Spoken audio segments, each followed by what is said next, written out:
اور اسی طرح یہ جو آپ الیکشن کمیشن کی بات کر رہے ہیں، اس میں کوئی شک نہیں کہ اس وقت جو الیکشن کمشنر ہے وہ بہت ہی اینٹی پی ٹی آئی ہے. اس کی جو ساری ابھی تک ججمنٹس ہیں وہ تحریک انصاف کے خلاف ہی ہے. مثلا اب یہ فورن فنڈنگ کیس ہے. ایکچولی فورن فنڈنگ ہے ہی نہیں ہے، یہ پاکستانی جو باہر بیٹھے ہوئے انہوں نے فنڈ کیا ہوا ہے. تو اس طرح تو پاکستانی فورن فنڈنگ پہ چل رہا ہے. ہمارے 31 ارب ڈالر پاکستان ریمیٹنسز بھیج رہے ہیں. ہمارے شوکت خانم میں جو پیسہ آتا ہے 40% تو باہر سے پاکستانی بھیجتے ہیں. تو یہ تو ہمارے سب سے محب وطن پاکستانی جو بیچارے باہر بیٹھے ہوئے ہیں وہ کما کے پیسہ پاکستان بھیجتے ہیں. لیکن یہ اصل کیس ہے فنڈنگ کا. اور میں آج آپ سب کے سامنے یہ چیلنج کرتا ہوں کہ جس وقت بھی یہ تینوں پارٹیز کے، بلکہ ساری پارٹیز میں ملا لیں لیکن 3 main parties P T I, Peoples Party اور پی ایم ایل این، جب بھی ہماری فنڈنگ کی اکٹھے تحقیقات ہوگی تو ایک ہی پارٹی ہے جس کی پراپر پولیٹیکل فنڈ ریزنگ ہے، وہ ہے تحریک انصاف، جس کا پراپر ڈیٹا ہے.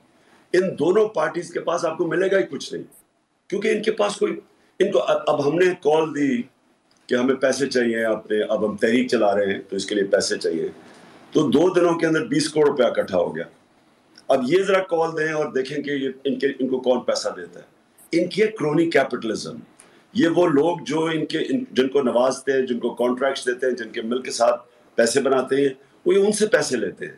ان کو کوئی فنڈ ریزنگ کا کانسیپٹ نہیں ہے.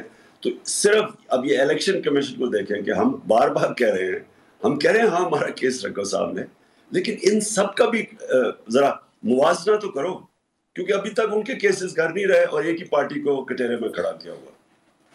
جی آپ کسی ایک کو کسی اسپیکر پہ لے آئیں. تب تک ایک کوشچن ہے چیئرمین صاحب کہ کراچی کے جلسے میں آپ نے ایک بات کی تھی کہ 26 سال کی سیاست کے بعد آپ پہلی بار قوم بنتے دیکھ رہے ہیں. تو اس سے پہلے بھی بہت سی تحریک چلائی ہیں پی ٹی آئی نے.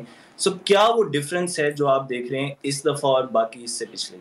دیکھیں، جو 26 سال میں نے پولیٹکس کی اور خاص طور پہ جو 22 سال کی، تو وہ تو ایک پارٹی اپنا مینیفیسٹو رکھتی ہے عوام کے سامنے اور پھر وہ پاور میں آتی ہے.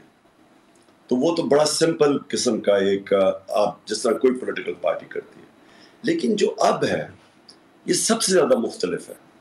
یہ پہلی دفعہ پاکستان میں ایک ساری قوم کے اندر ایک فیلنگ گئی کہ ایک باہر سے سازش ہوئی اور اس سازش نے پاکستان میں رجیم چینج کیا، اور اندر جو بیٹھے ہوئے تھے، اور باہر کی سازش کبھی کامیاب نہیں ہوتی جب تک کہ اندر آپ کے غدار نہ بیٹھے ہوں، میر جعفر نہ بیٹھے ہوں، جو اپنی ذاتی مفادات کے لیے ملک کے انٹرسٹ کو کمپرومائز کرتے ہیں، جو قوموں کو غلام بناتے ہیں. جو میں اس لیے میر جعفر کی اس لیے مثال دیتا ہوں کہ اس نے انگریزوں کے ساتھ مل کے اپنی قوم کو غلام بنا دیا.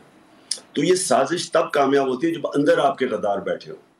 تو یہ جو ہوا ہے، اور پھر وہ لوگوں کو ملک کے اوپر مسلط کر دیا ہے جو ملک کے کرپٹ ترین لوگ ہیں، آدھے ضمانت کے اوپر ہیں، ان کے اوپر کیسز ہیں، اور کیسز اربوں روپے کے کیسز ہیں، اور 30 سال سے پاور میں تھے، جس کی وجہ سے آج ملک مقروض ہے. انہوں نے ملک کو یہاں تک پہنچایا، اور اب یہ آ کے کہہ رہے ہیں کہ جناب ہم پھر سے واپس آ رہے ہیں، اور تحریک انصاف کو کہہ رہے ہیں کہ جی بڑے برے حالات تھے. تحریک انصاف نے تو جب ملک چھوڑا تھا، ریکارڈ ایکسپورٹس، ریکارڈ ریونیو اور ٹیکس کلیکشن، 5 فصلوں کی ریکارڈ ہارویسٹ، آئی ٹی کی ریکارڈ ایکسپورٹس، اور سب سے بڑی بات یہ کہ انڈسٹریلائزیشن شروع ہو گئی پاکستان میں، انڈسٹریل گروتھ شروع ہو گئی 8.6% جس میں، اور روزگار کا یہ ہے کہ سارے برے صغیر میں سب سے کم بے روزگاری پاکستان میں. یہ فیکٹس میں آپ کو دے رہا ہوں. تو اس گورنمنٹ کو گرانا ایک سازش کے تحت، اور وہ لوگوں کو اوپر مسلط کر دینا جو اس ملک کے 30 سال سے کرپشن کے کیسز، کرپٹ ترین لوگ، 30 سال سے کرپشن کے کیسز، کرپٹ ترین لوگ، اس لیے قوم آج موبلائز ہے. اس لیے آج قوم ایک نئی تحریک میں سمجھتا ہوں کہ یہ بالکل مختلف ہے.